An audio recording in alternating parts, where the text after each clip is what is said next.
Thyroid பிரச்சனையா? அப்ப நான் சொல்லப் போற இந்த 7 டிப்ஸும் ஃபாலோ பண்ணுங்க. டிப்ஸ் தெரிஞ்சுக்க இந்த வீடியோ ஃபுல்லா ஸ்கிப் பண்ணாம பாருங்க. வணக்கம், கல்பவருக்ஷா கிளினிக்ல இருந்து நான் டாக்டர் விஜய். நம்பர் 1, நைட் ஒரு கிளாஸ் தண்ணீர்ல 1 ஸ்பூன் வெந்தயம், 1/2 ஸ்பூன் கருஞ்சீரகம் போட்டு ஊற வச்சுட்டு மார்னிங் எழுந்த உடனே எம்ப்டி ஸ்டமக்ல ஊற வச்ச சீட்ஸ் அண்ட் வாட்டரும் சேர்த்து குடிங்க.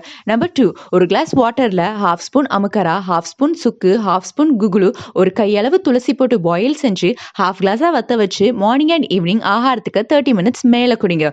நம்பர் 3, மீன், முட்டையோட வெள்ளை அண்ட் மஞ்சள் கரு, சிக்கன், சிறுதானிய வகைகள் ஃபுட்ல கண்டிப்பா ஆட் பண்ணணும். நம்பர் 4, சோயா, வேர்க்கடலை, ப்ராக்லி, காலிஃபிளவர், கேபேஜ், காஃபி, முள்ளங்கி, பால், மாவு சத்து நிறைந்த உணவுகள், ஸ்ட்ராபெரிஸ், ஆயிலி ஃபுட்ஸ்லாம் கண்டிப்பா அவாய்ட் பண்ணணும். நம்பர் 5, நார்மல் தண்ணீருக்கு பதில் தண்ணீர்ல மல்லி விதை போட்டு பாயில் செஞ்சு குடிக்க யூஸ் பண்ணுங்க. Number 6, early morning and evening ஒரு 15 மினிட்ஸ் இளம் வெயில்ல நில்லுங்க.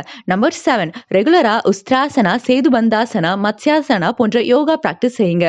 உங்க தைராய்டு ப்ராப்ளமுக்கு நம்ம கல்பவருக்ஷா கிளினிக்ல ஆயுர்வேதா மெடிசன் அண்ட் ட்ரீட்மெண்ட் வேணும்னு நினைச்சீங்கன்னா கீழே ஸ்கிரீன்ல தெரியுற நம்பருக்கு கால் பண்ணி ப்ரீ புக் பண்ணிக்கோங்க.